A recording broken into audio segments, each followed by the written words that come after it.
Okay, all right. Good morning, everybody. And so our new activators for the Fisher Spread project. I'd like to welcome everyone again. We've had our onboarding session, and today we are kickstarting our workshop so as to train you people and give you first-hand knowledge and understanding on certain skills that you require. Sorry, hold on.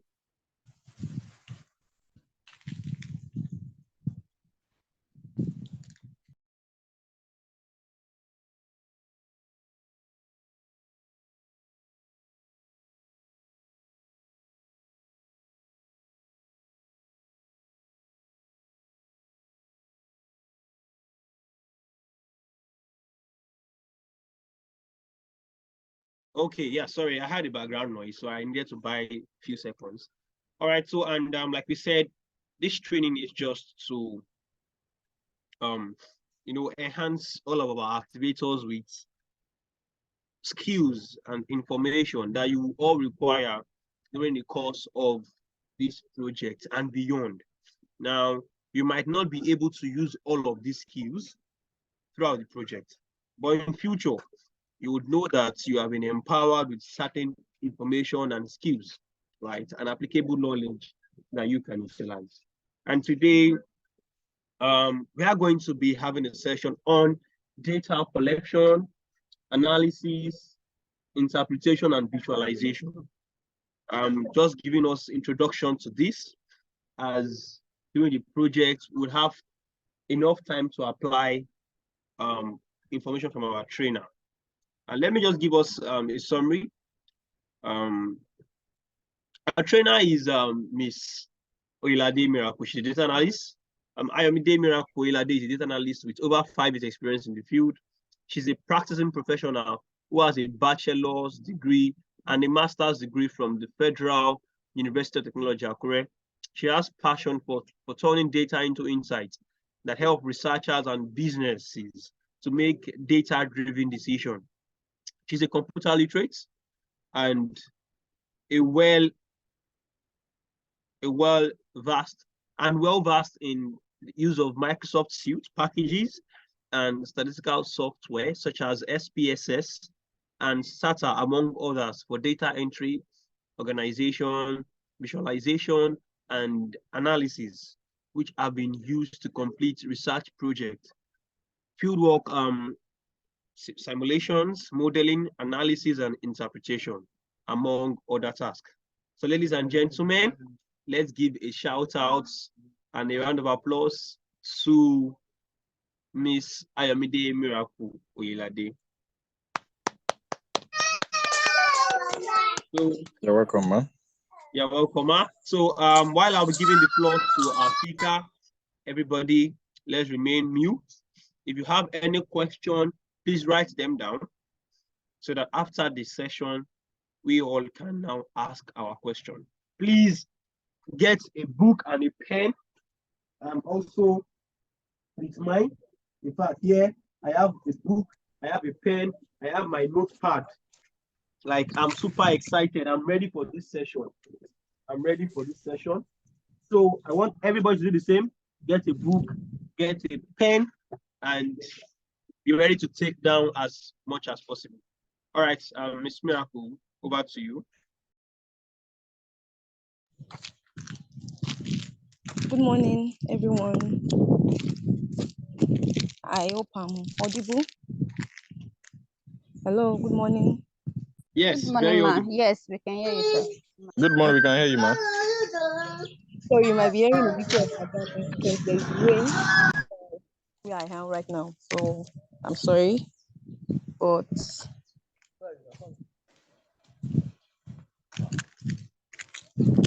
can you hear me? Yes, loud and clear. Yeah. Yes, I can hear you.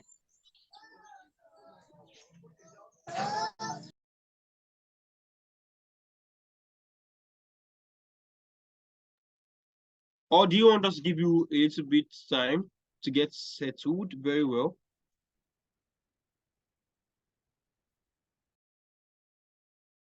morning, everyone. I welcome you to this workshop, and I hope that we both get the best out of it. I want to appreciate the organization, Aqua World, for inviting me. It's always my delight to talk about data. I love data. So please, can you hear me? I want to know if I'm audible. Yes, ma. Yes, ma, we can hear you.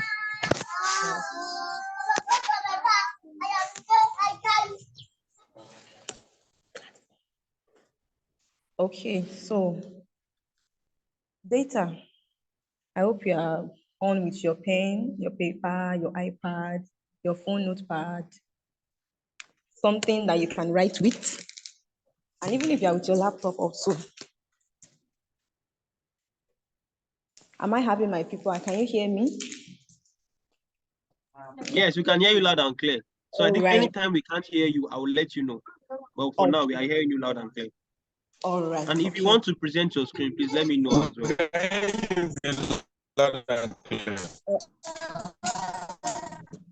All right. Okay. Sorry about the background noise. It will soon be over in a while. So yeah, let's just get on with it. We're talking about data. And I know that we all know what, well, one way or the other, we have heard about data before, what it's all about, what it encompasses. So data, I will just be doing a brief introduction, which is about data. Data is something that we are all used to, that we see in our day-to-day activities, our day-to-day life. Every day, data, the social media, on the news, everywhere, you see data. But some of these informations, they are just raw. You can't make anything out of it. It's just there. You don't even understand what it means. You can't make any interpretation. And so that is why it is called data, because it is an information in the raw form. Information in the raw form. It is when it is being analyzed that it now becomes an information that you can work with. So data is generally an information in its raw form. All right, so what is an information? An information is analyzed data, data that has been analyzed, and of course, you can make interpretations from them. You can get insights from it. You can predict. You can understand what it entails and all that. So that's what the information is all about. So in today's workshop, we'll be looking at data analysis and visualization. Data analysis and visualization. And the major things we'll be focusing on, number one, is data collection. Number two, data collation and arrangement. Number three,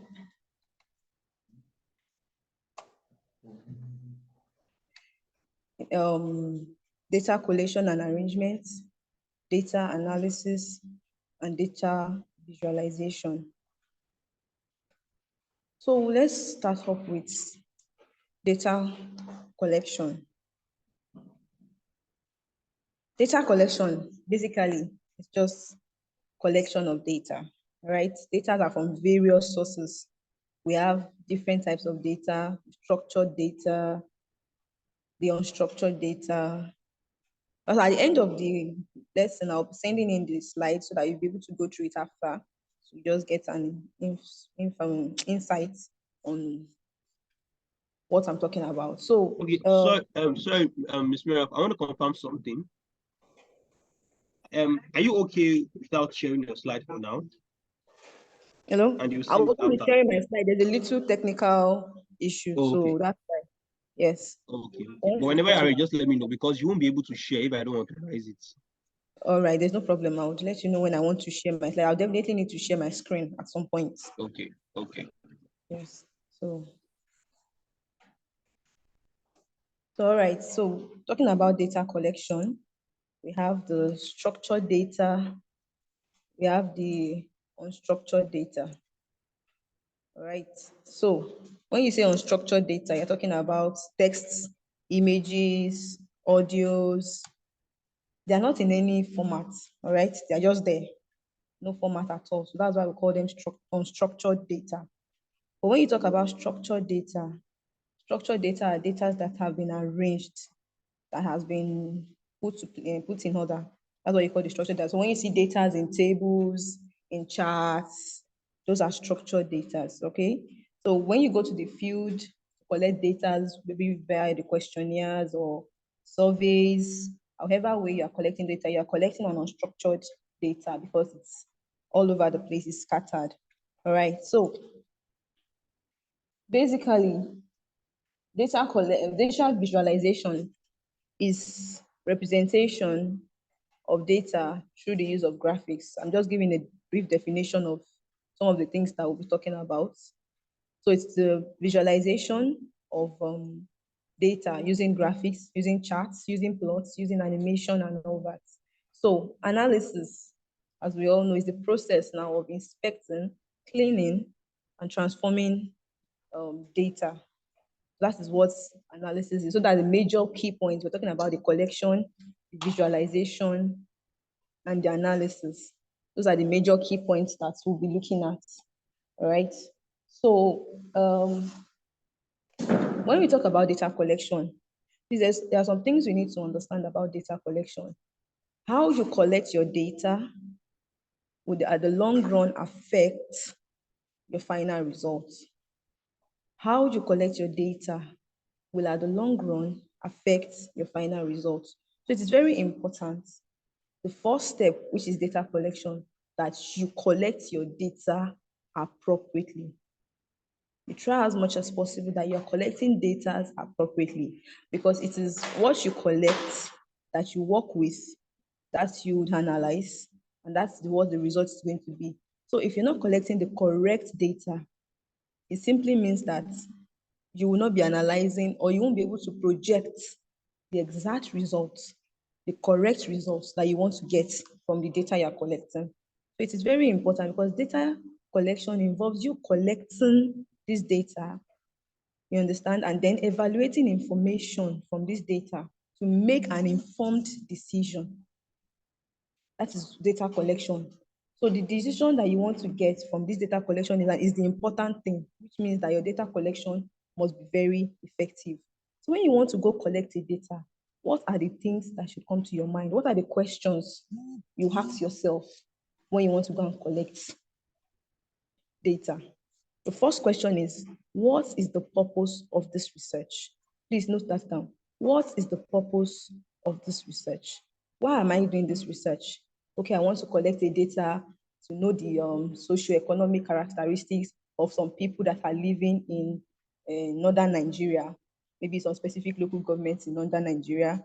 You understand? Now I know that is the purpose of my data.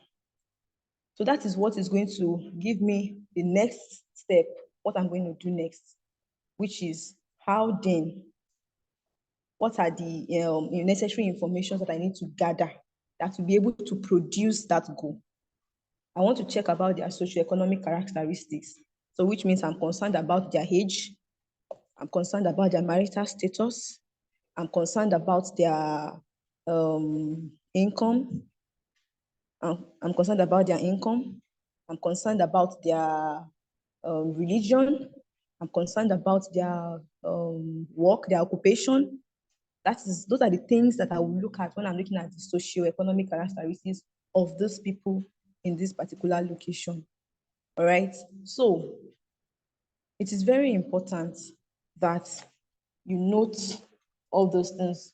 So the second question you ask yourself is, what kind of data are you planning on gathering? That's what I just said. What kind of data are you planning on gathering? Like I said, I want to check the socioeconomic characteristics. The data I'm going to be gathering is the age, anything that is involved with socioeconomy, the income, and everything. That's what I'll be gathering. But if I want to get a data probably on just the income range, then I can start looking about maybe occupation. I might leave out the age, I might leave out the marital status, I might look at the education, look at family, They look at their income sources and all that.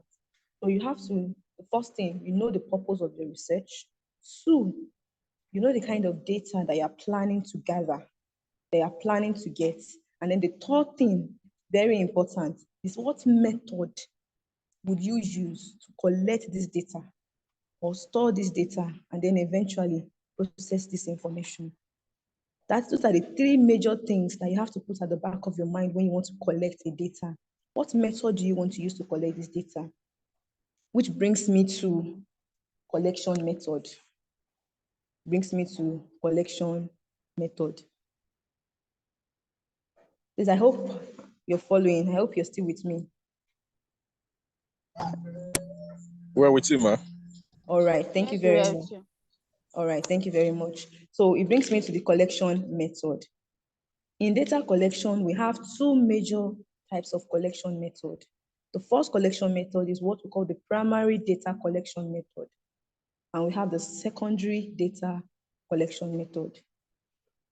Primary data collection method is what we commonly call the hands-on collection method, which means you as the researcher, you have contacts, you're getting the information directly from the people you need the information from. You are collecting the information directly from the set of people you need the information from.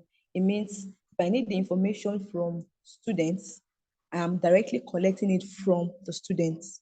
If I need the information from working class between maybe level 9 and level 15, I am collecting that information directly from them.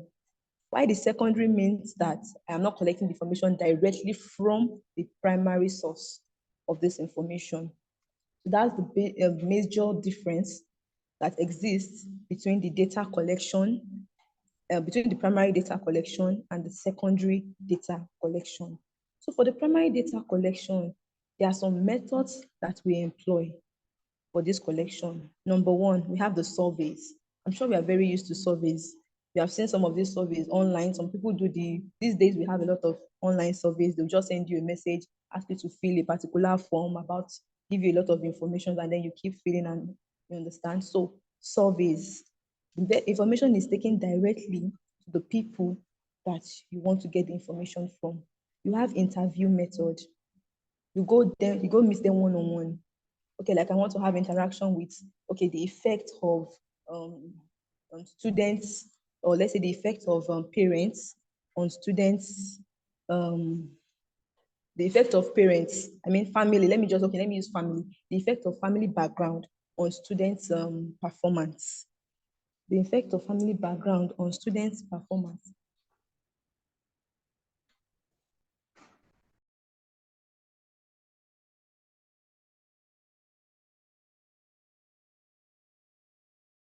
All right, so please give me a few seconds. I want to try and share my screen. Admin, please, I want to share my screen now. Okay, can you you would send a request, so I'll approve it here. Okay, to share my screen. All right, please just give me a few seconds so that I can do that. Okay. All right, so while we are trying to do that, I hope we all just give me a thumbs up if you are taking notes. Use the reaction. You will see a reaction on your screen. Give me a thumbs up. Okay, I can see Sophia has given me a thumbs up. Mrs. Victoria giving me a thumbs up. Paul has given me a thumbs up. So right, so I took down some notes, right, on data. It's an information in its raw form, and we have the structured and unstructured. So the unstructured is the one that is not arranged or in order.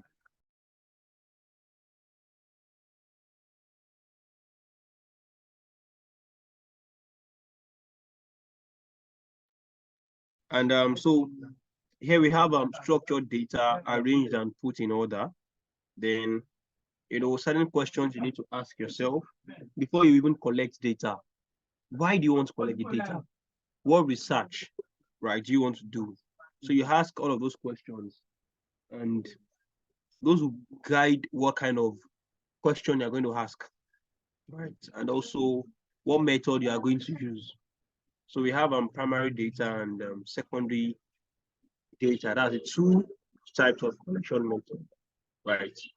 So primary, the use of hands-on, that's directly from your audience, and secondary, when you check for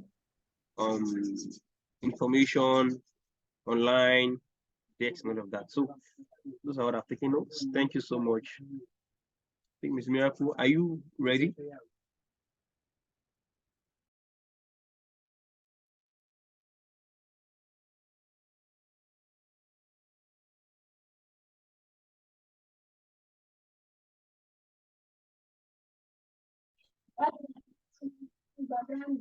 No, I'm not seeing any request here.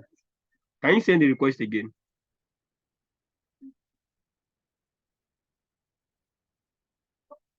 I'll send in the request again. Thank you, dear.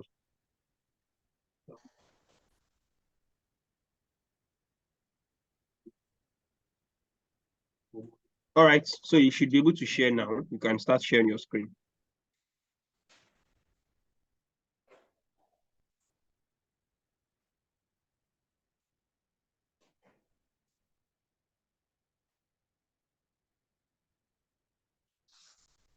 Okay, can you see my screen? Yes, we can. All right. Okay, so I was talking about the collection methods. Can we continue? Yes, please. Okay. So I was talking about the collection methods. So I was saying that we have the primary data collection method and the secondary data collection method. So for the primary data collection method, you have the surveys, you have the polls, you have interviews where you have this personal conversation with people, talk to them, you ask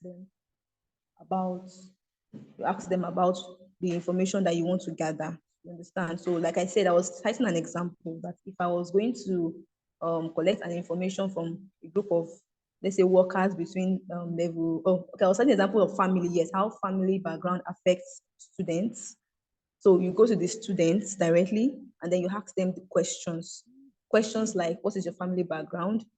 What are the influence of your parents towards your academic performance? And then you ask them all those questions. So the response of these students is what you note, and then you write them down.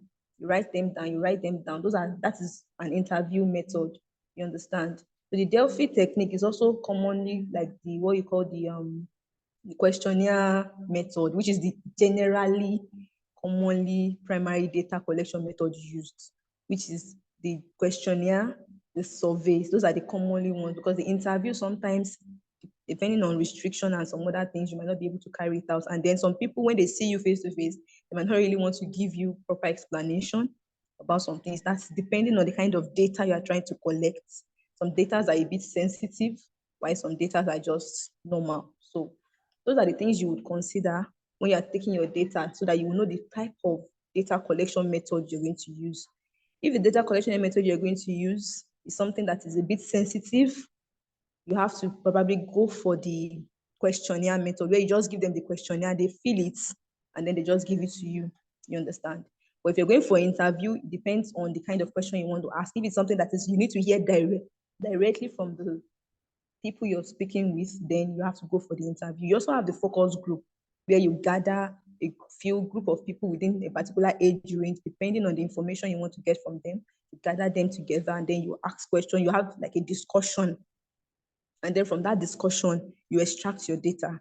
So obviously, you know that data that are extracted this way, they are not, you'll just be gathering, having information, you're writing it down and all that. So that's our primary data collection method.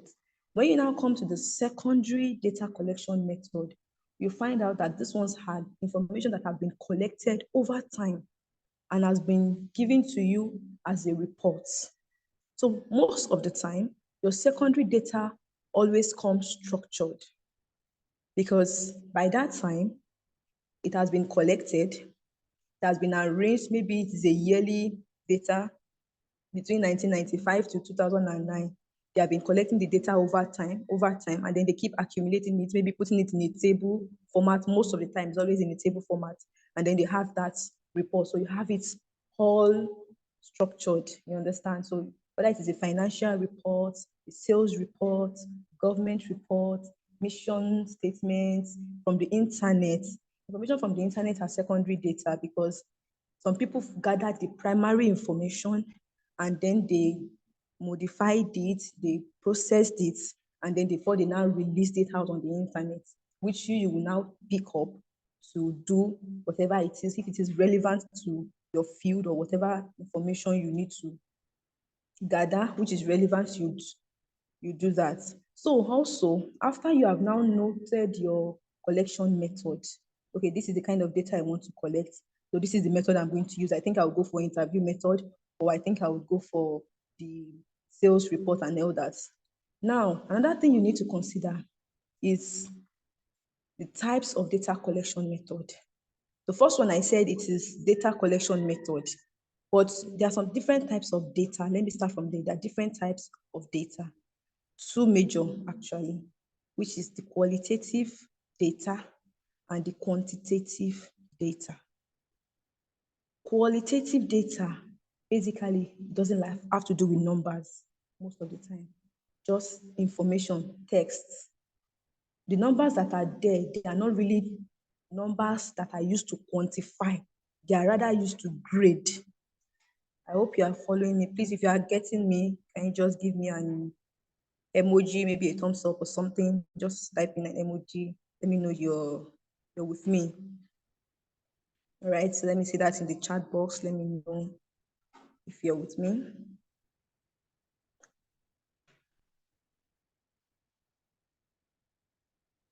Okay.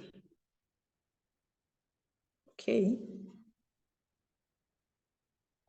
So you have the qualitative method, you have the quantitative, then the qualitative data, and then the quantitative data. All right. So the qualitative data, like I said, has to do with basically text, not numbers most of the time, no more numbers, because the numbers you find there are just maybe use it to grade, to say maybe in hierarchy, in the rate of hierarchy, maybe from good to very good to excellent to distinction, and depending on whatever grading, that is what the numbers you mainly find in qualitative. The numbers are not sufficient to give you the required information that you need, all right? But for quantitative data, as it is pronounced, quantitative, it needs numbers, basically deals with numbers, all right? You need your numbers intact for you to be able to work with quantitative data. So that's for the qualitative methods of data collection. So if you're collecting data for qualitative, if you're collecting data, yes, for qualitative methodology, let me put it that way. That is where you use your surveys, your polls, your interview, your focus groups, your questionnaire, right? Those are the data collection methods you use for qualitative methods. But when you're dealing with quantitative method, which has to do with the time series, when you say time series, it means things that are going over time, maybe from so year, from 2021, 2022, 2023, Okay, sorry to interrupt you. Please, can you go Okay. over the qualitative again one more time, please? Okay, I said the qualitative data. There are data that do not really have to do with numbers. I mean, the numbers that you find in your qualitative data are not enough to explain the data, to give you a perfect information about the data. Most of the time, the numbers you find in your qualitative data are numbers that are used for hierarchy, for ranging.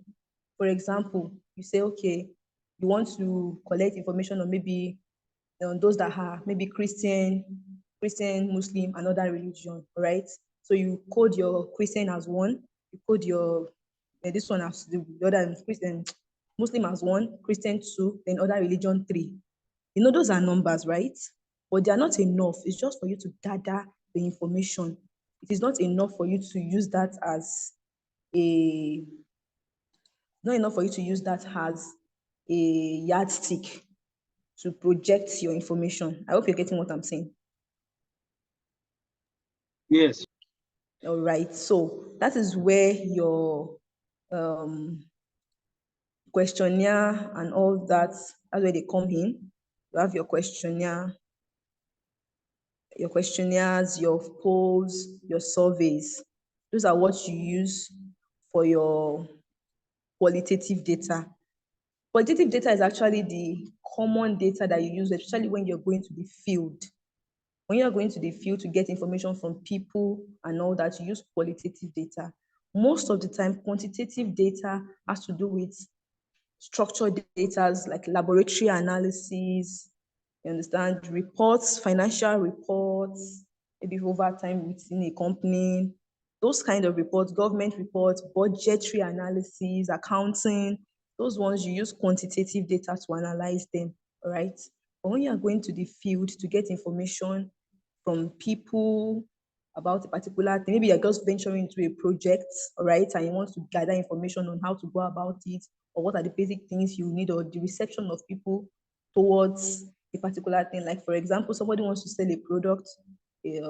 Somebody started a product like a smoothie product, for example, a smoothie business, for example, and he wants to find out, do people really appreciate this product? Is it a product that people really appreciate? So he has to go to the field, prepare a questionnaire, all right, about, okay, how do you like smoothie? Do you prefer smoothie at home, or do you prefer it outside? Those are the questions that are in this questionnaire, all right? Do you prefer to take smoothie? When you want to take smoothie, what particular flavor would you prefer if you were to take a smoothie? What particular this would you do? What this? Those are the informations you would put in this questionnaire, and then take it to the public space, give it to people, and ask them, okay, please help me fill this data, and then give me required information and all that and all that. So when he gathers all those information, you would have put all those things in hierarchy. Like for example, how do you prefer your smoothie prepared? If you want it very light, 1, moderately light, 2, very thick, 3. So the only thing the people will be doing there is just to be filling in the information. You understand? They just fill in the information that, okay, yes, 3, 2, 1. But those numbers are just hierarchy numbers. They're not enough to quantify the information, all right? So that's what qualitative data actually is. And that is one of the, actually the best and common way to collect data. You collect it directly from the source, the people you're dealing with. And then from there, you can now make relevant information on what you want to do after that. But the quantitative method, these ones are basically used in companies, industries, research institutes, all right? And in some research institutes also, they go through qualitative data, especially when they want to start a new project, like maybe they want to go into a production of a particular kind of crop and all that. So they go through qualitative data to do that. Okay, so but for quantitative, maybe you're working in the laboratory, because a result from the analysis and all that. So those ones are quantitative. You will get numbers, all right? You measure the weight of something, you measure the dimension and all that. Those ones will give you direct numbers. Those are the ones you work with when you're working with quantitative data, all right? So after you've now understood your data collection methods, you've known the types of data you want to collect, you've understood how you're going to collect it, you've known the method you want to use and type of data you are collecting. The next thing you're doing is to collate and arrange your data. So here, which brings us to data collation and arrangement. So please, if you're still following me, let me know in the comment section. If there's any way you want me to go back, please let me know so that I can repeat myself before we go into the data collation and arrangement.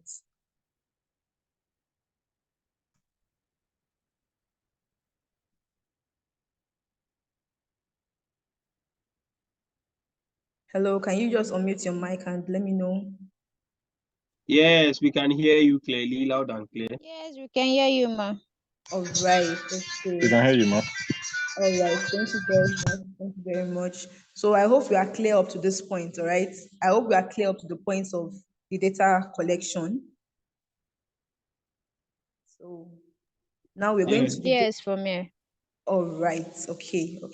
Please, you can note down your questions so that I'll take them after now. So let's go into the data collation and arrangement.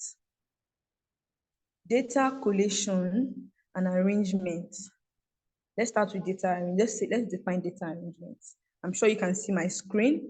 Data arrangement, understand, refers to the ways in which learners organize, categorize, consolidate data into summary form during the process of data reduction. Don't worry about the grammar. Let me explain the whole grammar in simple terms.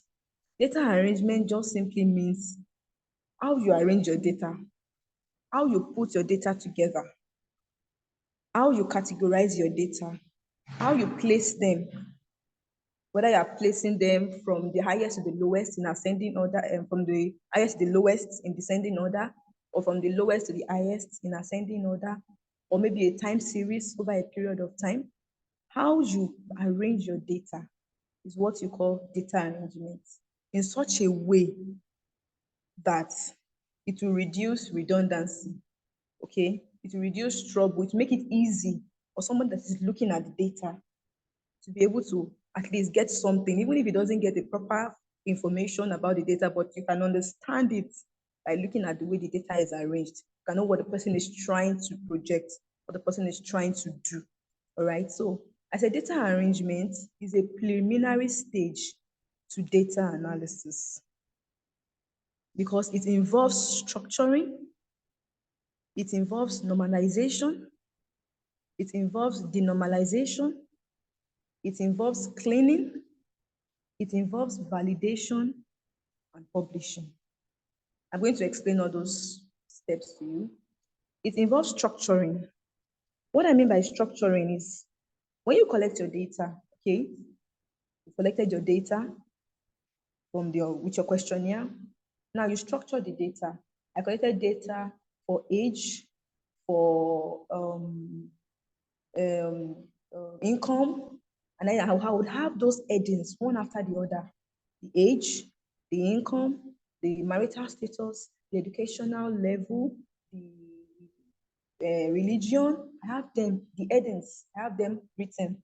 Whether you want to put them horizontally or you want to put them vertically, of course, we'll still go to a place where I'm going to show you on the Excel sheet or a Google sheet, any one of the sheets of the sheet. I'm going to use any of the workbook available. So you will see how you can arrange your data, all right? So you rate them based on what those headings, you put them there, and then you arrange it. That's what you call structuring. You're giving it a structure, you're giving it a frame, you're giving it a body.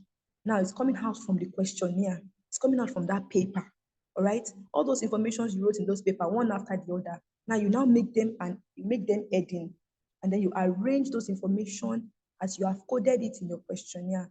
Because you must understand that your questionnaire, of course, you have to code your questionnaire when you're working with questionnaires. If you're dealing with hierarchy, you have to do, very soon we'll get in, when you're talking about the data analysis, we'll be explaining the ordinal, the nominal data so that you will understand that better. So you will going to arrange it in hierarchy, right? Maybe 1 is for very good, 2 is for good, or maybe if you are male or female, you have 1 for male, 2 for female. That's how you code those information. And then when you are writing it now in your sheets or whatever workbook you're going to be using for the analysis, you arrange those data and then enter it in accordance with the codings that you have done. So that's what you're giving it, a structure. You're giving it a body, all right? So the normalization here is just normal English, to make a data normal. How do you make a data normal? You remove excesses from the data, right? You remove excesses from the data. For example, let's say you're dealing with data that involves large numbers that is running to millions. For example, if you're dealing with numbers like microorganisms and their reproduction, it's rating like maybe like 10 times 1.5 times 10 raised to power minus 22, which means you have like 22 zeros before the actual numbers. That kind of data, when you are looking at it, it's not going to be normal. So what do? You normalize that data. There are ways to normalize data. You can use square roots to normalize data. You can use logarithm to normalize data, all right? So when you put the logarithm of those numbers, it now gives you a number or an integer that you can relate with. All right, you don't have to deal with those redundant 0.00000 all around. But that one works especially when you are dealing with quantitative data. That's where you have a lot of values, a lot of numbers, all right? So you normalize your data. That is what you call normalization. So when you talk about denormalization, normalization is when you are converting data from a larger structured data, like a larger table, to a smaller one. So which means you have a larger structure. You now want to denormalize. What you do is you're just extracting the important information from that broad table into a smaller one. All right. So especially when you're getting information, when you're dealing with the secondary data. If you're dealing with the secondary data, you have to denormalize, because sometimes the information that are contained there are not really, you don't really need all of them. But when you're getting it, you get the whole information. So you denormalize that information by converting the bigger data into a smaller data that you can work with. All right. Then you have cleaning. Cleaning a data is just cleaning, removing what you don't want from a data. All right. Things you don't need, things you don't want, things you're not supposed to be there.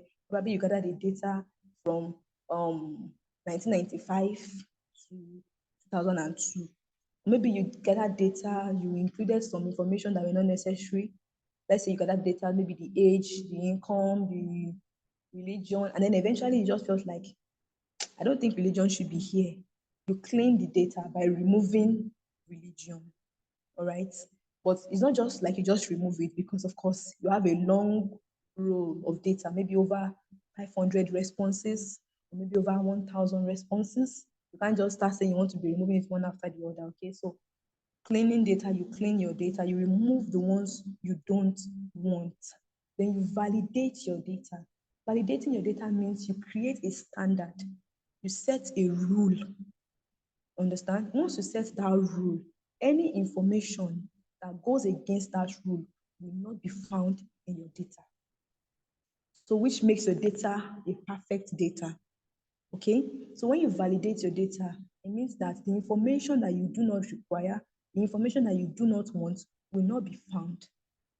You set those rules. And once you have done that, then the next thing, which is publishing, means the data is ready for analysis. All right? It means your data is ready for analysis. So I'm just going to okay, I'm just going to see, let's see how to do this in Excel. All right, so when you're working with data, the go-to statistical easy platform to use is your Excel sheet. Okay, your Excel sheet, or let me use the word spreadsheet. Your spreadsheet. Any spreadsheet will work. Excel sheets, Google Sheets, IBM, any sheets at all, as long as it's a worksheet. As long as it's a worksheet, it's going to work, all right? Any sheet you're dealing with will work fine. So it's very, can you hear me? Am I audible? Yes, ma. Yes, you're audible now. We can Yes, hear ma. you. All right, okay. It's very important that you deal with your worksheets. Personally, as a data analyst, I prefer to work with Excel sheets.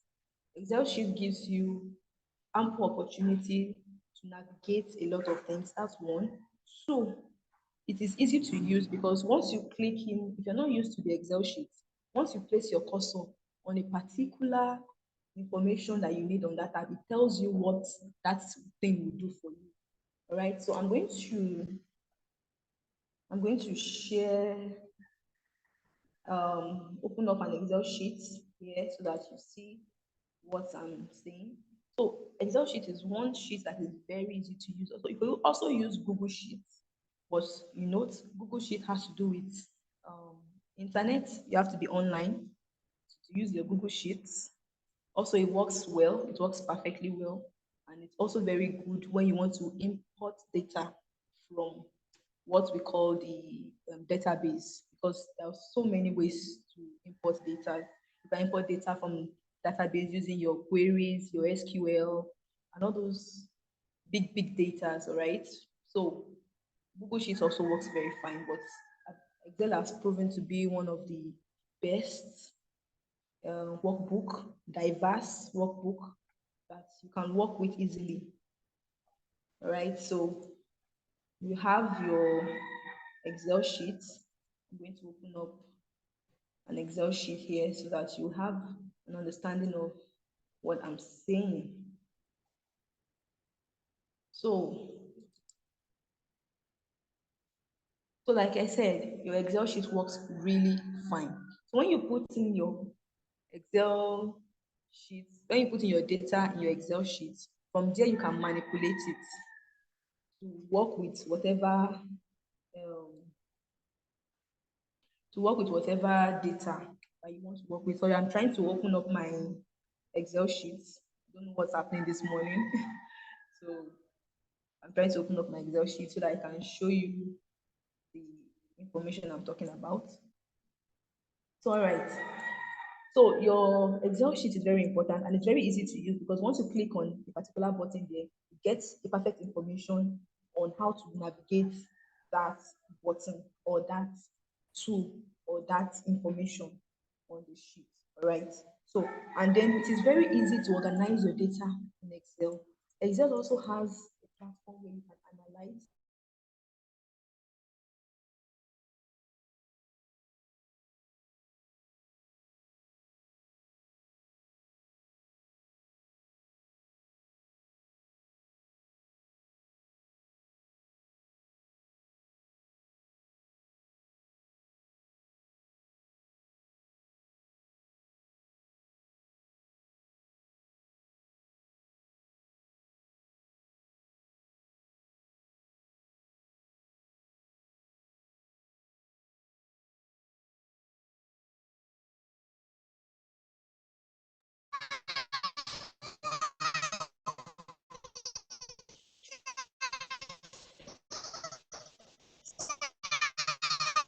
I don't hear anything.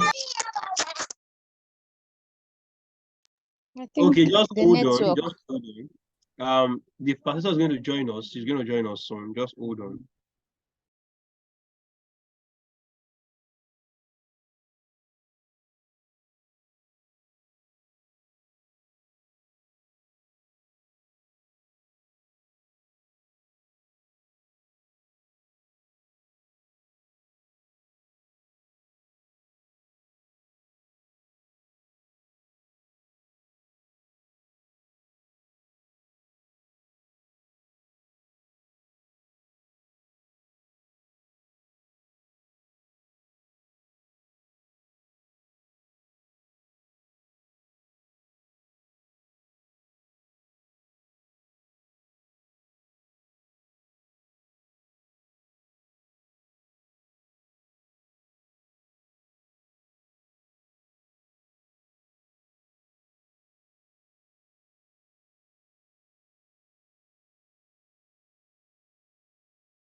Okay, so everybody hold on.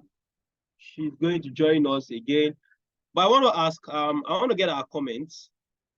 So how has it been so far? What have you learned? So I'll start with Mrs. Victoria. Mrs. Victoria, what have you learned so far? Kindly unmute your mic and say something.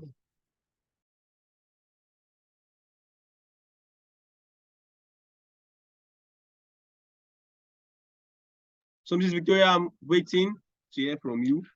What have you learned so far?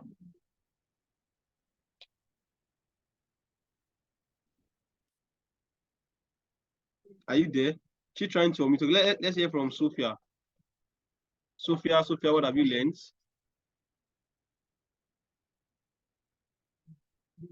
Okay, your background is noisy. Okay, so let's hear from Sophia. Sophia, I'm waiting. Okay, so I don't know. I mean, we've learned quite a number of things, but let's just say types of data and the methods of collecting the data, and also the differences between the qualitative and the quantitative types of data, like the distinct difference, the fact that one is used to, determine or grade or find out something about a place or a particular thing, or the reality of something, or the situation of a place, say like a research. And then the other is like the quantitative that deals with numbers, the amount of something or the amount of a certain people, just numbers really. So yeah, that's like the highlight for me up to this moment where she stopped. Thank you. Hello. Hello. I'm so sorry for the break in transmission, network issues. So please pardon me. Welcome back, ma. Host, please give me access so I can share my screen once again.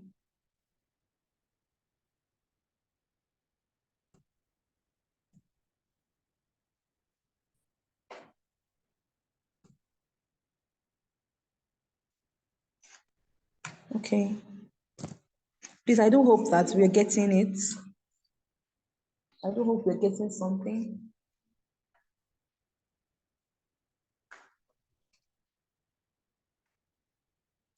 Am I audible?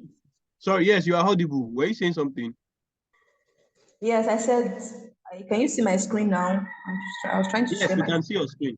We can see your screen. So like I said Excel is one of the best and diverse worksheets, very easy to work with. I was saying that it's something you can easily see when you place your cursor on, let's say you have formulas here, or let's use this insert. And then you place your cursor, it tells you gives you an insight on what that thing works with, or what you're going to use it for. Or when you want to use a function in Excel, it tells you. So it makes it very easy. So now you're working with Excel, you have a data. Let me open up a data, something we can work with. Okay. All right, here, I have an investment data here. Okay, I hope you can see my screen. You have the here, you have the 1% return, 2%, 3%, 4%, 5%, 6%, 7, 8, 9, 10. You can see that this data is basically a quantitative data. I hope you're seeing my screen. Yeah, can you see the investments? No, we can't see anything like that. Okay. Only a blank sheet. It's on the blank sheet. Okay, let me try and see what's happening.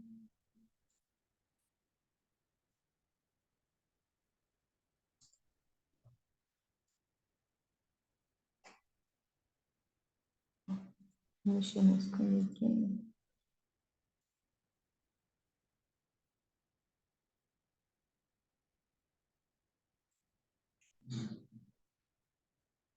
All right, can you see the investments data Yes, now? we can see this.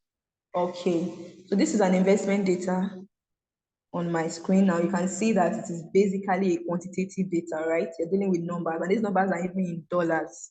You can see the dollar sign here. So we have the 1%. This is what we mean by structured data. Okay, you have it arranged 1 year, 2 years, 3 years, 4 years, 5 years, 6 years, 7 years, up to 10 years, right? And then here we have our initial principal rates where we calculated our investment over the space of 10 years, 10% rate actually over the space of 15 years, all right? This is the year we have 1 to 15, and then spanning. So this is what we call a quantitative data. That's why I said when you're working with quantitative, it has to do with numbers, purely numbers, right? So this is an example of a quantitative data. So here, when you enter in for this data now, for example, let's say I want to,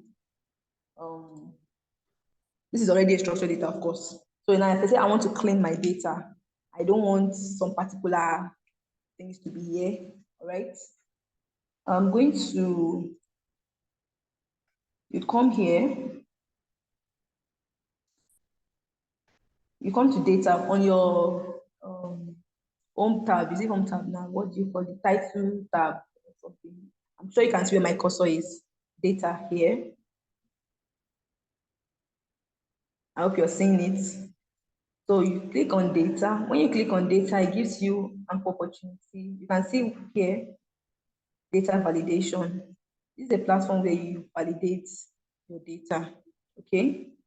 You see another one here that you use for cleaning your data. It says remove duplicates. So let's say, for example, I'm going to enter some numbers here. I have 34, 56, 78, 23, 45, 40, 23, 45, 76, 45, 88, 45, 23, 88, 34. All right, I've entered some numbers. Okay, and let's say we are working with a very large data. There is always a probability that, okay, probably you've duplicated some numbers. But when you're working with this particular one, ensure that you are sure that numbers are not supposed to be duplicated.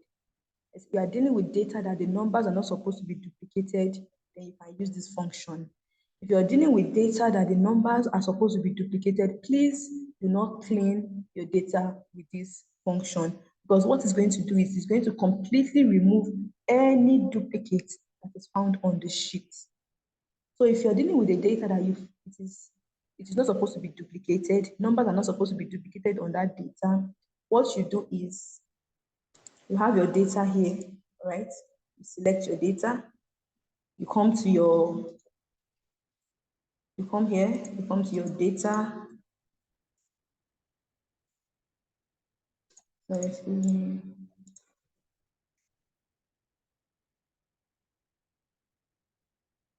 Okay, so you come to your data here, you remove duplicates.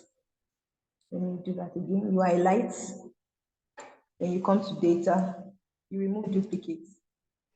You can see it's asking me which column does it want to remove, do I want to remove the data from? So imagine you're having a data on the whole, like let's say from column A to column H. You want to remove data from there. You come to your remove duplicates after you have highlighted the particular place where you want your data to be, the duplicates to be removed.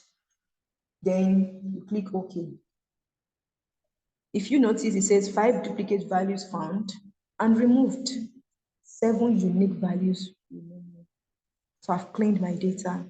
So maybe there are spaces where I'm not supposed to have duplicates and I entered duplicates. It has automatically cleaned my data. You see, it makes it easier compared to when you have to start looking at it. Your eyes can make mistake. You can commit error due to parallax by looking at it. So that's a very easy way to remove duplicates in your data. All right.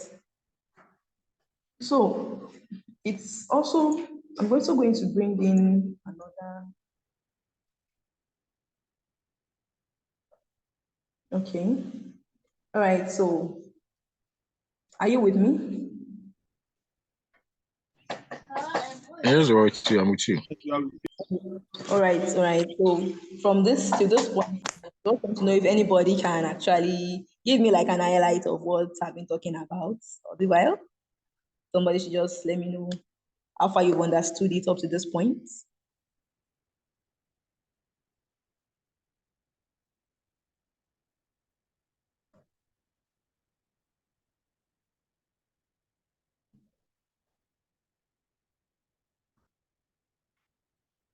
Hello?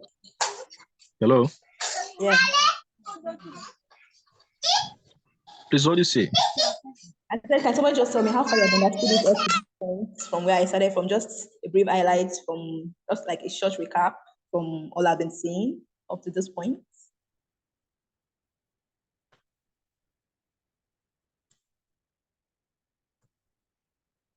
Okay, so let somebody give a recap.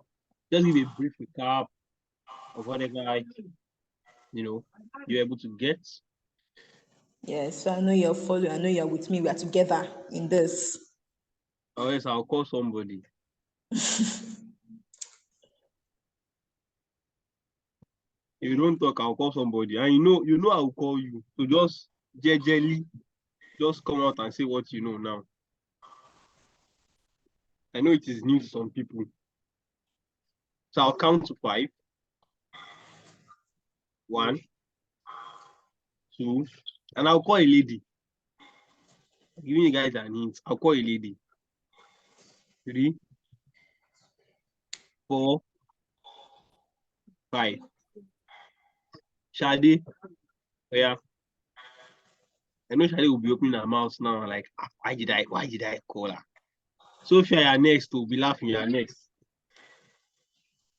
No, I know you're going to come.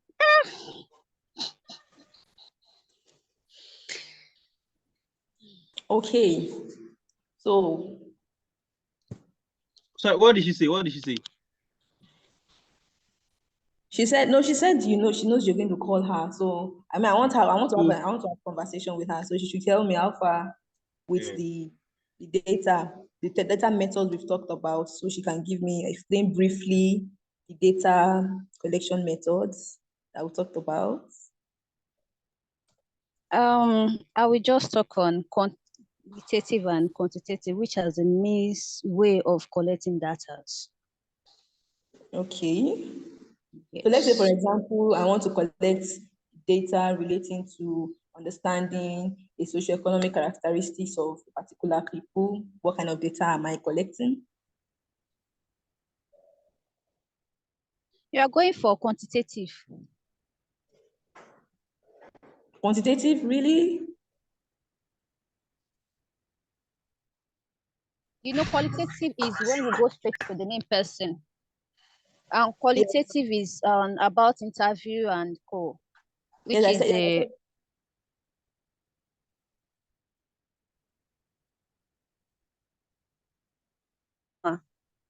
okay. I said, yes, I want to collect data. Hello, ma. From. Hello, I can hear hear you then, please. Okay. Can you hear me? Yes, now.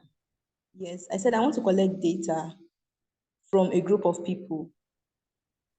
I want to know their I can hear you now. Okay, I want to know their socio-economic characteristics.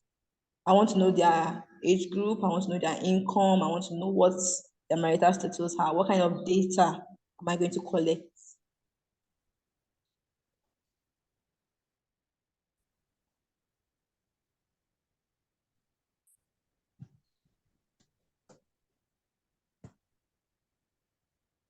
Are you with me?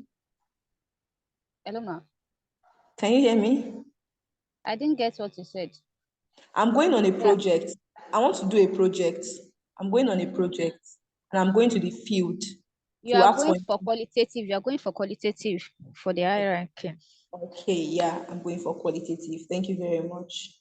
So that means we're following. Thank you very much. So I'll be going for a qualitative data. All right. So here I was talking about, let's come back to our Excel sheet.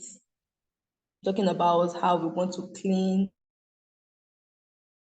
data ready. So I showed you just briefly how to remove duplicates. Data you are collecting or data you have entered into your Excel sheet are data that are not supposed to have duplicates. Have duplicates, which means maybe the same value repeating itself. Please don't use the remove duplicate function. But if it is a data that is not supposed to have duplicates, then you can use the duplicate function, the remove duplicate function here, right here. You use it to remove the duplicates. Now, I have a sales tracker record here. I hope you can see my screen. Yes, we can see your screen. All right, sir. So I have a sale tracker record here. I have the order number, the size that's been structured. This is what I mean by structuring. You have the headings right here, the style, quantity, flavor 1, flavor 2, flavor 3, the number of flavors purchased, the sale amount, the set date and time, customer comments, ratings. So this is what I mean by structure on the headings that you have, what you want to work with, right? Here I have quantity, okay, and I have my quantity varying from 5 different right? Now with this quantity, if I want, I can filter my quantity. What do I mean by filter my quantity? It means I can sort it. Let's say, for example, I want to arrange order or descending order, or I want it that the values that I need from it should be values that are greater than 5, or maybe values that are less than 5. I can filter my, especially if you're collecting the secondary data, it's important that you do some filtration. Why? Because not all the information required, or not all the information. So now, if you want to filter your data, you simply select the particular column you want to filter. Your filter function here. Once you click on your filter function here, you see what it says. It says turn on the filtering for the selected cell. Then you will see a drop-down cursor on that selected cell. Drop-down cursor. You see sort smallest to largest. If we use this function, guess what? Can you see? Here, sort. You can see all the ones, the 3s, the 4s, the 5s, right? Okay, please, can you do that again? Okay, I'm going to just undo this. All right, you want to that you might not need when you are working with some data, all right, and you want to filter it out. You already have the bulk data on your Excel. Maybe when you went to even collect it, it has already been put in the Excel sheet, all right, and you want to filter it out, or you want to arrange it. You want it to be in a particular, the column that you want to adjust, all right, the column you want to adjust. If I want to adjust I want to adjust the quantity column now, right? You click on that column. So you highlight the whole column. You pick your filter, see your filter function here. I'm sure you can see my cursor. You just follow my cursor. You see your filter function here. You click on the filter function. Once you click on that filter function, you will find a drop-down cursor here. All right, you see a drop-down cursor here. Please, if you are with your laptop, you can follow me, and if you're not getting it, you call me back, please. You see a drop-down cursor. Once you click on that drop-down cursor, it gives you some information. It says sort smallest to largest. If I click on sort smallest to largest, it gives me a warning saying Microsoft Excel has found the next for your selection and all that. You read it. Then it says expand the selection or just continue with the current selection. You sort. Once you sort, you see all the ones, they come together. All the 2s follow, all the 3s follow, all the 4s follow, and all the 5s, they follow, all right? You can click it again, and I say, okay, I want to sort from the largest to the smallest. From the largest to the smallest, I do that, I sort. And you can see all the 5s come first, followed by the 4s, the 2s, the 3s, the 2s, and the 1s. All right. If I want to sort again, I click on the drop-down button. You can look here now. You see, if you look at this page, you see select all. You see 1, 2, 3, 4, 5. It means maybe I only want information about those that ordered for 3. So I uncheck the orders. I leave 3. I uncheck the other numbers. I leave 3 because I just want I just want to see the orders, right? Those people that ordered for 3, quantity 3. So I uncheck orders. I leave 3. I okay it, and here you see. Can you see? All the orders for the orders are gone. I only have my orders of 3. Please, I hope you're following.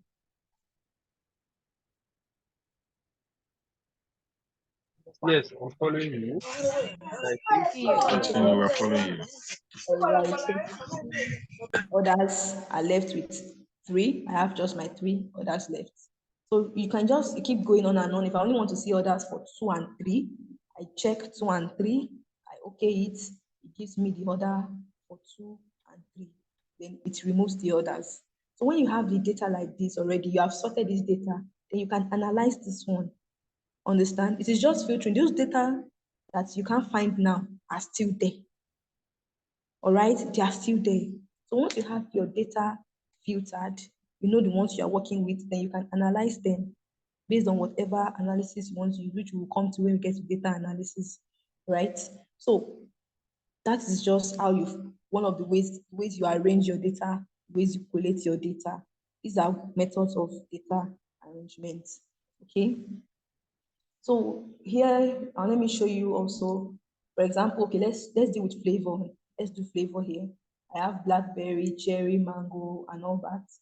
And then I check that, I highlight that column, I filter. I click on my filter. I come here, pick the drop down button. I only want to see others, apple. I only want to see blackberry. I want to see cherry and pineapple. That's all I want to see. Just these 3. I okay it. You're going to see that all the fruits I'm seeing here are just the ones I want to see. So that is how you can do it for whether words or numbers. So if you're dealing with qualitative data, which might require you to enter maybe some words, you can also filter the words, right? You can filter the words. You can say where it says sort from A to Z, because once you're dealing with words, it has to work with alphabets. If I say you should sort from A to Z, it will sort it out for me. And then you see the blackberries will come first, the cherries follow, the pineapples follow. And if I say you should sort from Z to A, to do the same thing, it reverses it, right? The pineapple comes first, the cherries follows. And the beauty of this is that they still maintain their cell number. You can see, look and notice this, they maintain their cell number. You have 1, you see the next one is 3, which means 2 does not belong to that category. That is why it is 3. You see 7. You understand? So those are the ways you can sort out your data, right? Those are ways you can work with it. All right. So if you want to also validate, let's say for example, you want to validate your data. How do I mean validate? You want it to be that there's a particular numbers or particular figures, particular entry that you want it to be. Once that entry is not in line with the rules you have set, it will be incorrect. The Excel sheets will not accept it. That's how you validate your data. So you are sure that any data you are entering into that particular cell that you have validated is the exact thing within the range of what you want. I'm going to explain that briefly. Okay, so for example, I'm going to walk my way through now. I have on this tab here, I'm going to have age. I have age here. I have marital status. All right, marital status. I have gender. Let's just work with this 3. So this age, I have age 2, age 3, age 4, age 5, age 8, age 9, age 18. Right, age 18. Okay, let's do this. And here we have single, single, sorry, single. Okay, let me wait to fill that. But I'm going to change this one to marriage. Let's change this one to married and autofill that. I'm going to change this one to male. Autofill that and change this to female. And this to female as well. Okay, so now I've created a let's say just a brief questionnaire like that. So now I want to validate my data, right? I'm going to click on this age column here.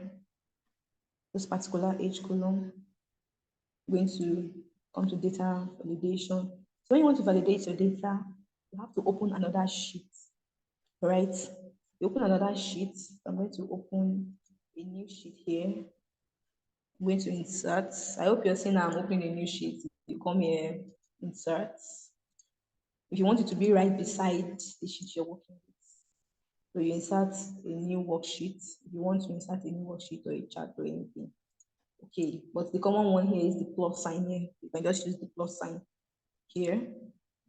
So you have a new sheet, okay?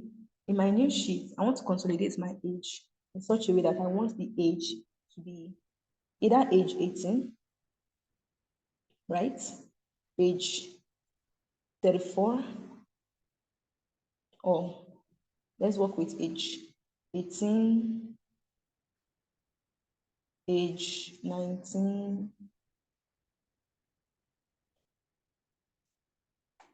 age 18 and age 19. So I'm going to come here. I'm going to right click my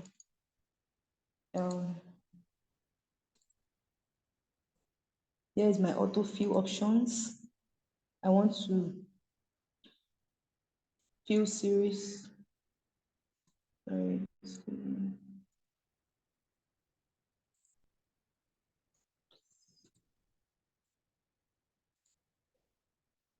Sorry, there's an error here. Okay, so 18, 19,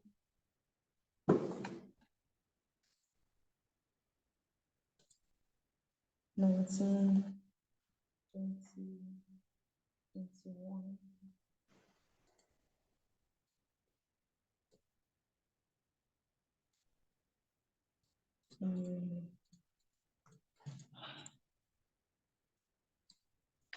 Sorry, my system is malfunctioning. My system is malfunctioning. I'm trying to. Okay, so why the system is trying to come out, and activators do not feel overwhelmed. Just know that I'm recording this video, right? So after the whole training, we are still going to share the video. In fact, we are going to upload this video on our YouTube channel. So for as many people to come and learn. So don't worry, don't feel overwhelmed, just follow. You might not even want to practice the same time so that you see what she's doing. Because I'm still going to share the video with everybody again.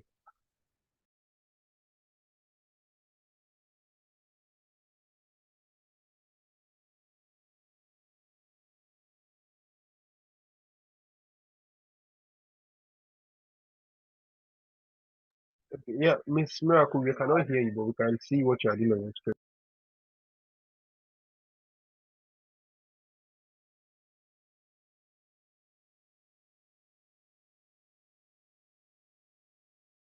Yes, I'm sorry, it's not responding to the command I'm giving it. That's what I'm trying to find out the issue.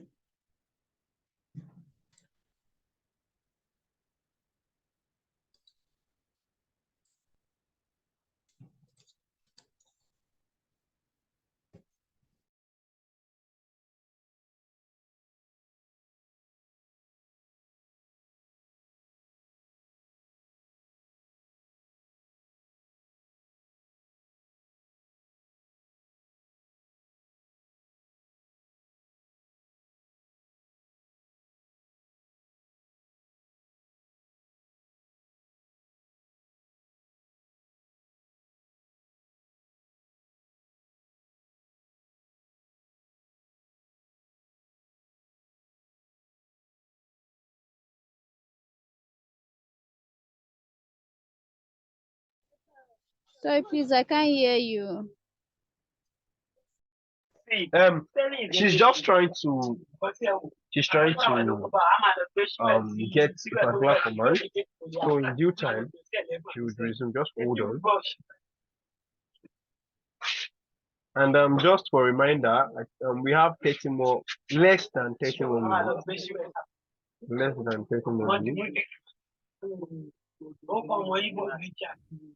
All right.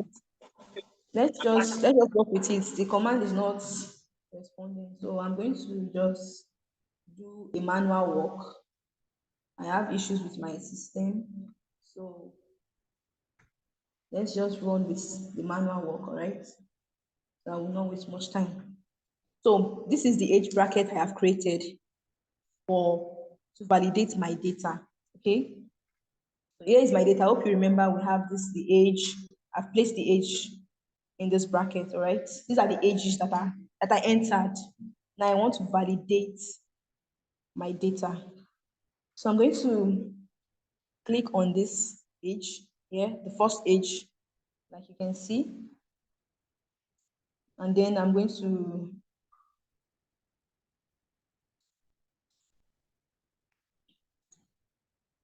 go to my data function here.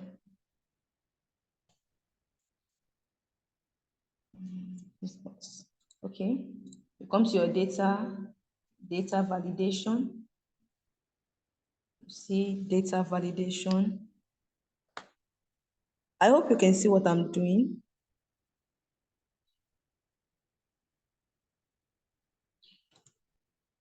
Hello, can you see what I'm doing? Yes, I'm seeing what I'm doing. Okay. So you come to data validation. Then here you see allow, you come to list. You can, any value is what is here.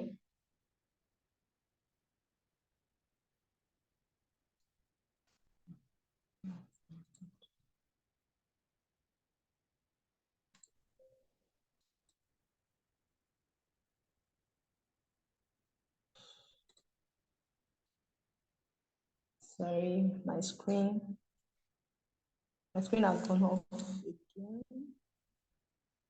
Sorry for the network glitch. I'm really sorry.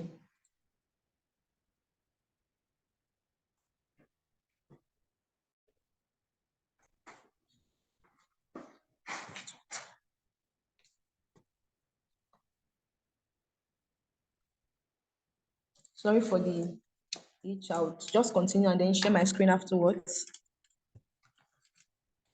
So, okay, so when you validate your data, you set some rules.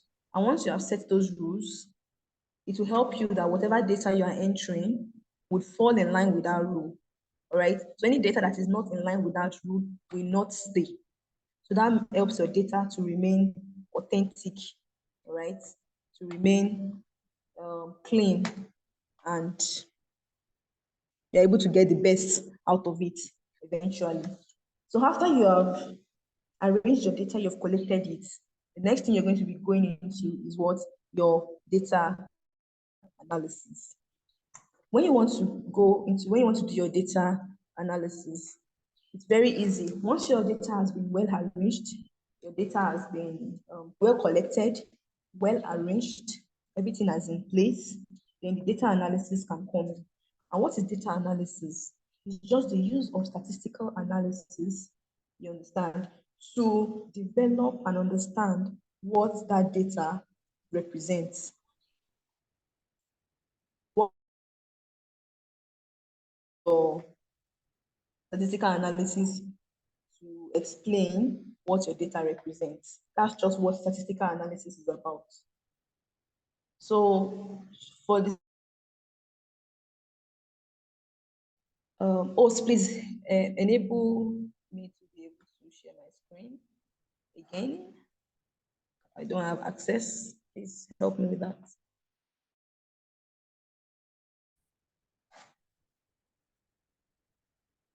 So I can be able to share my screen. Okay, so please, am I audible? Can you still hear me? Yes, loud and clear. Yes, ma. We can hear you. All right. We Please can hear you. be able to share my screen once again. So we have descriptive statistics and you have the inferential statistics when you are analyzing. We're talking about data analysis now. You have the descriptive statistics and you have the inferential statistics. The descriptive statistics basically is when you want to describe, you want to explain something, all right? You want to show something. I just use the word explain. When you want to explain something, you want to show something. That's what is descriptive. And what are the things you use during your descriptive? When you're talking about mean values, you're talking about median, mode, you're talking about range, minimum value, maximum values, correlation, that's trying to see comparison between a particular variable and another variable. Those are descriptive statistics, they're just to describe. Frequency, they are just to describe.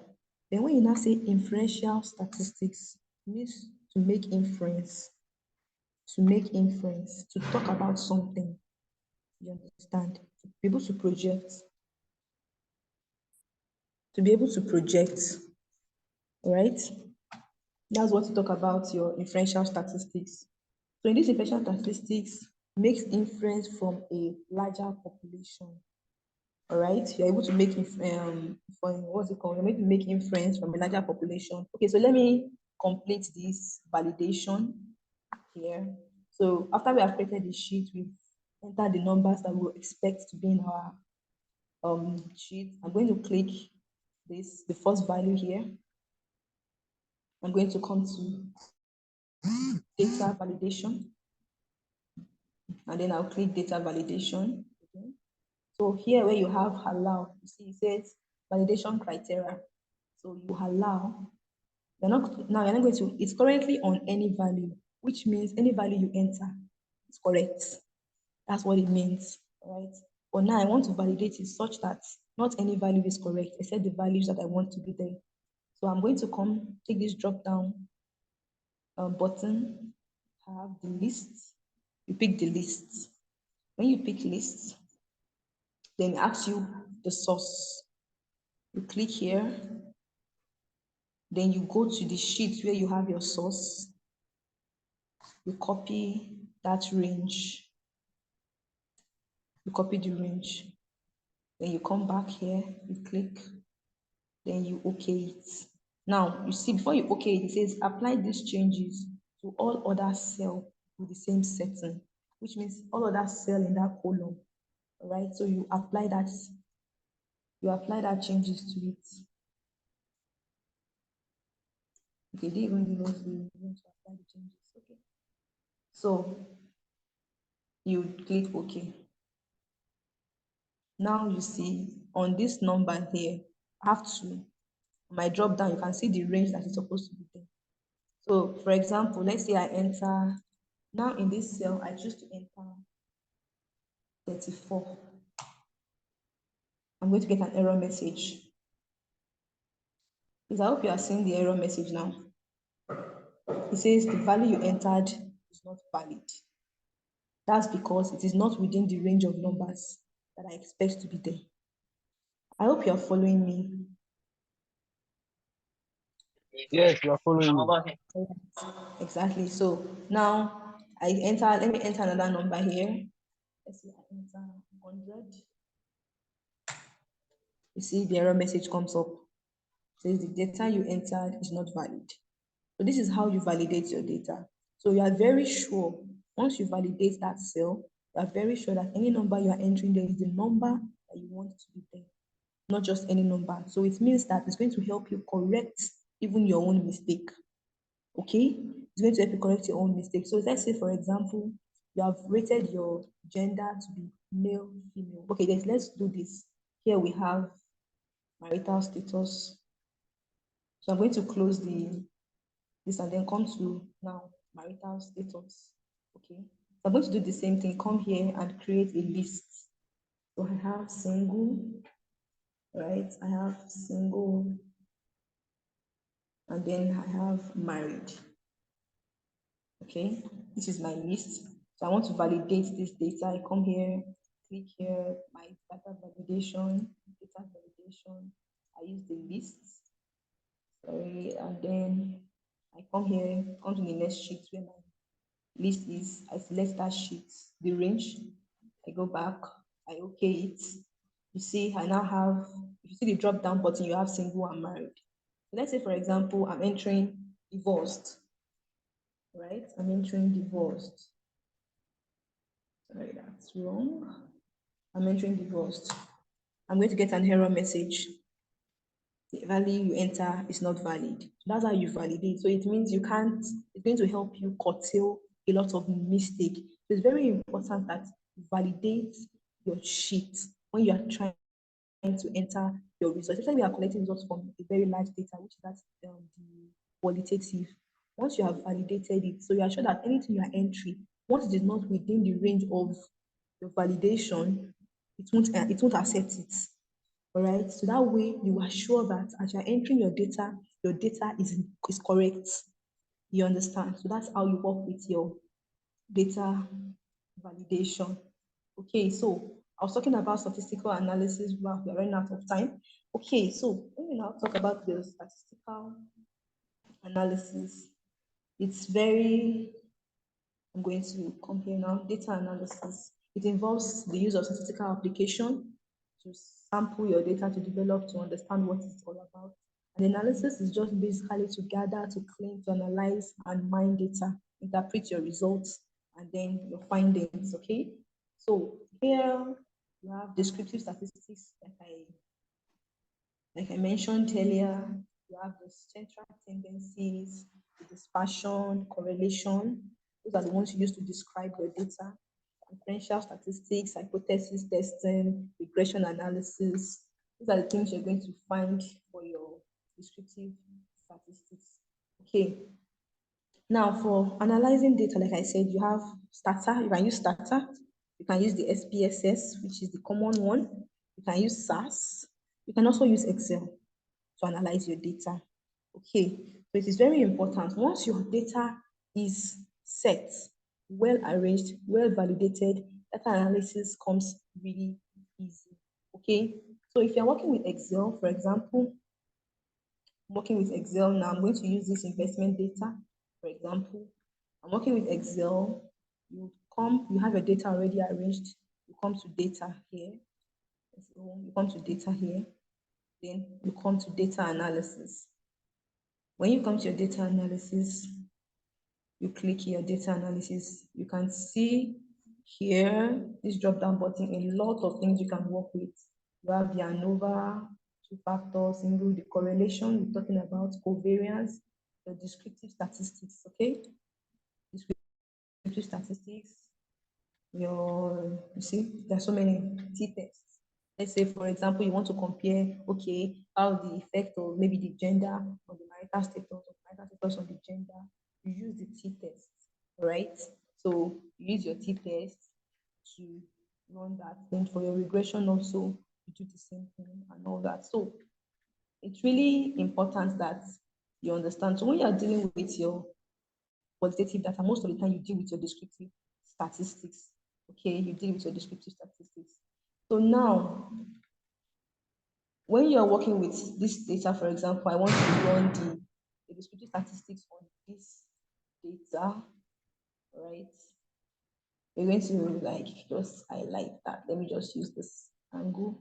I use the data analysis.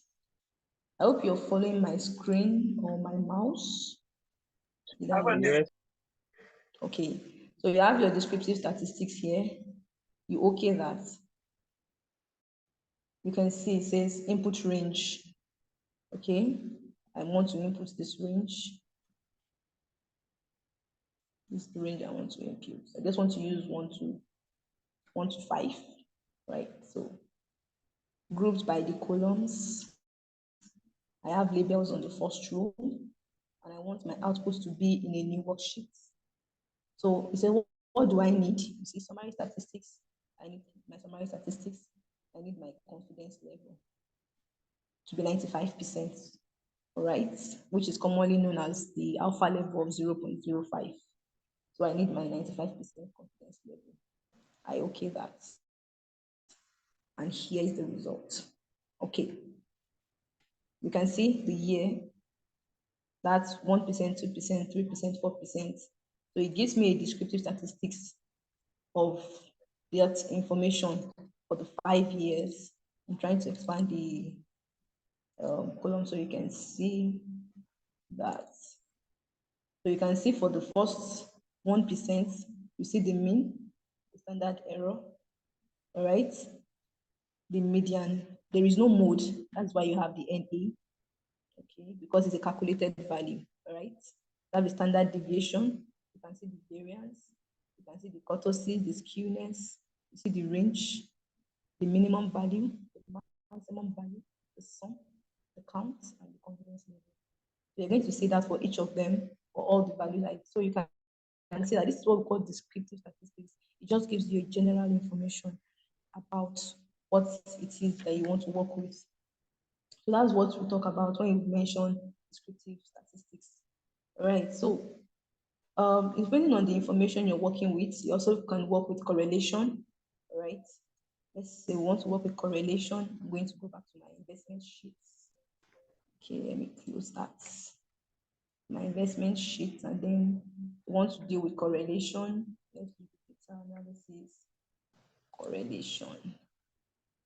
Now we okay that. So it asks me to input the range I want to correlate, right? I want to correlate this, the year, and this, just 2% and 1 to 15, right? So I want my output range to be in a new worksheet for easy access. I'm going to okay that. Now you can see the message says input range contains non-numeric data, and that's because of what? The $sign that is there. That's why I said Excel is something that is very easy to use, all right? So that means before I can run correlation, it only understands numeric data, purely numeric data, all right? Anything that has to do with outside numeric data, it's 0. So I have to remove my work on that. So I have to remove the $sign. Once you're able to remove the $sign, because I'm trying to beat the time right now. So once you're able to remove the $sign, you'll easily be able to correlate. And also, if you want to use other platforms such as the SPSS, just the way the data is arranged here, you just copy it and paste it in your SPSS page. You're using the IBM SPSS. You just copy it and paste it there, and then you can run whatever analysis you need to run. Okay, there are so many things. Now, when you talk about data analysis, you have the ordinal and you have the nominal scale. All right. For the ordinal scale, for example, I'm going to work with I'm trying to look for okay, a flavor performance. All right, now I have this performance, right? And I have 15, 14, 10, 18 days. So I'm working with an ordinal scale. Ordinal scale has to do with hierarchy. I want to check the effect of something, and I want to know if it is, okay, now to check the taste of catfish, all right? I want to know if it is good, very good, fairly good, strongly good, all right? So I put it in the form of hierarchy. What does that mean? It means my good can be tagged as 1, my very good as 2, my fairly good as 3, and all that. So once you code it, when you're entering that data, it's those numbers you're going to use to enter the data, all right? So definitely, I'm going to give a comprehensive breakdown of this in a slides or a notes or something, so that you'll be able to still go over it and check because of our time, all right? So that's basically it about your data analysis. So once you have your data well arranged, you are able to analyze using whatever method, whatever platform, spreadsheet, Tableau, IBM, SPSS, Data House Studio. There are so many. There's so many things. There's lots to cover when it comes to data analysis. So that's just it. I hope you're following and you're getting something. We are running out of time now. Please, can I get a response? Yes, ma, from here. All right, thank you very much. So I'm just going to quickly rush into the data presentation, right, which is also very important. The data presentation, I listed that there are some principles you need to understand when you want to present your data. Of course, that presentation also has to do with visualization. That's now the data is in tables, okay, but just looking at it, nah, this doesn't really look okay. I think I can still say it in such a way that somebody else can look at it and find it attractive and also understand what it entails, okay? So the principle here is that the data should be arranged in such a way that it will interest your reader. then it must be concise enough so that we don't lose important details. Then it should be presented in a form that can easily form a quick impression on the mind of the reader or someone that you're seeing. Then it should facilitate further statistical analysis. And also, it should be something that can suggest a solution to a problem. So now for data presentation, there are three major ways for presenting your data. You have a textual method, the tabulation method, and the graphical method. Textual method simply means writing reports, right? You can present your data using the textual method. But you also have tabulation method.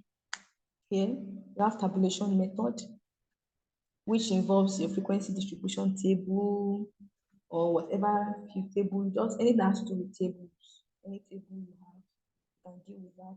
It's also a way of presenting your data. So it means when you analyze it, the results you get, you can present it in a table. All right. For example, now look at the results we got for our I'm trying to look for for our investment data now. So I can decide to now put it in a table. So for 1, 2, 3, 4, 5, right?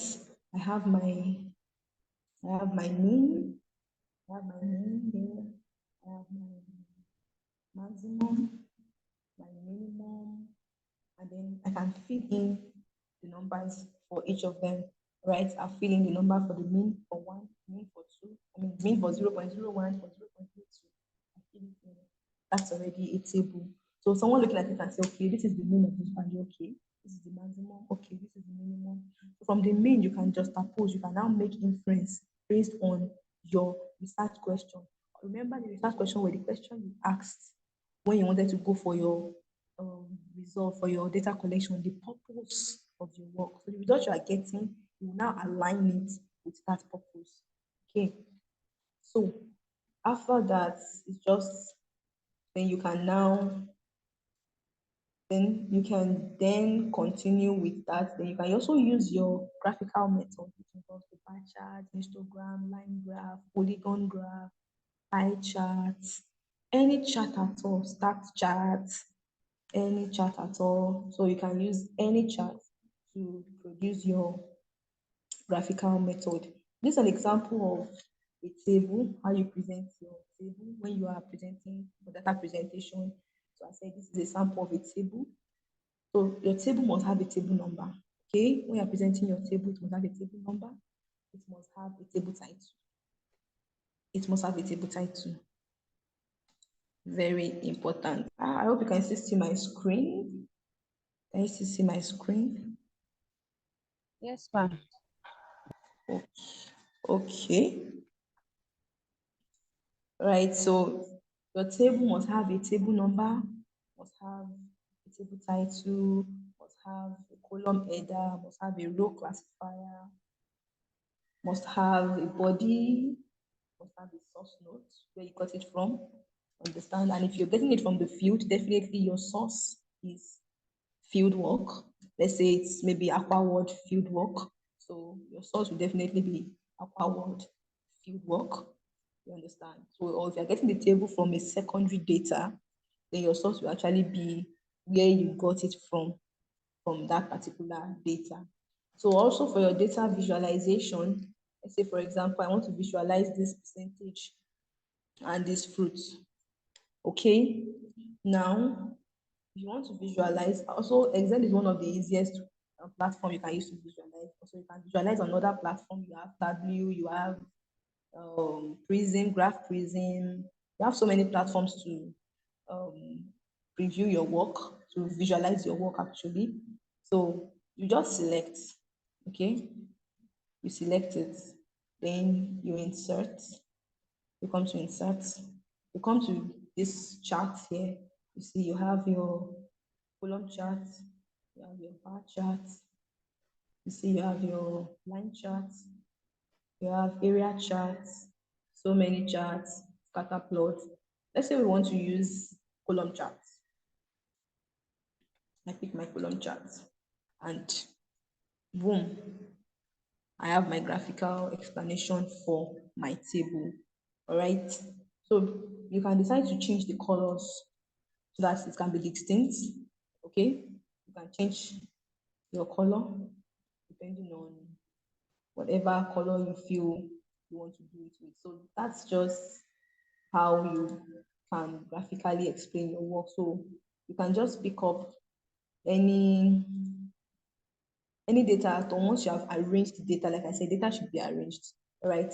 Let's graphically express this. Let's see what's going to give us my investments chart. Let's present it graphically. You can see. You can see this is the graphical representation. Sorry, we lost you for about 10 seconds. Oh, sorry. So I was explaining data visualization, and I was saying that you can visualize your data. Once your data is arranged, it becomes very easy to visualize. Okay. So now I have my arranged data for my investment data right here. So if I want to visualize this data, I select all. All right, so I'm going to go through here. I select all, okay, because my data is already well arranged, all right? And then I insert. I come to the column chart here. I want to use a column chart, all right? If I want to use a stacked column, you can use a stacked column. You can use just a stacked chart in percentage, you understand? So depending on whichever one you feel you want to use, you can. So I have my charts produced. Now you can see that this looks so ambiguous, and because of the numbers, but you can simply understand it. If you're going to look at it, you're going to be expanding the charts, you will understand it better. And if you feel that the numbers are so large, it's something you can do what I call the transformation, where you convert the data, maybe use the logarithm to give you a perfect view. But here you can see the investments as it's increasing. You can see the first year.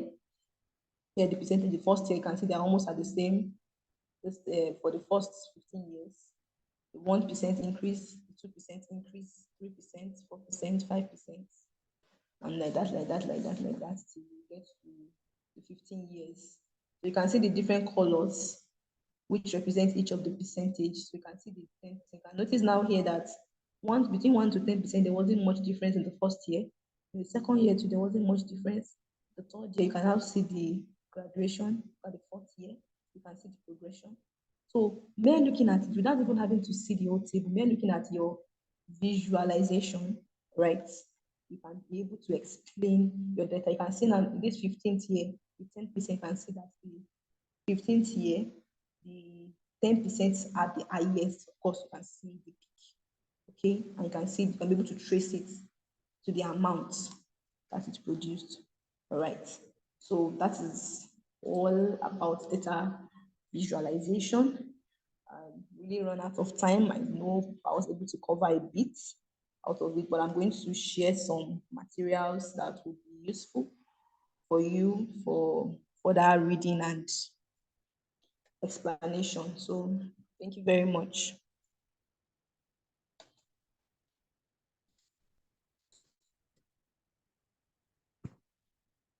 Hello.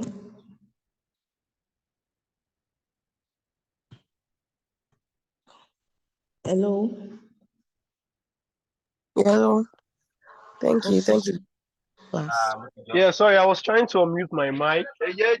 Thank you so much for this. Thank you so much, Personally, sir. myself, I'm still going to sit down and I'm going to watch this video.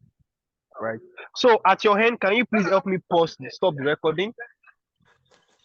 Yeah, the host. Can you help me just stop the recording so that to process and save to the cloud?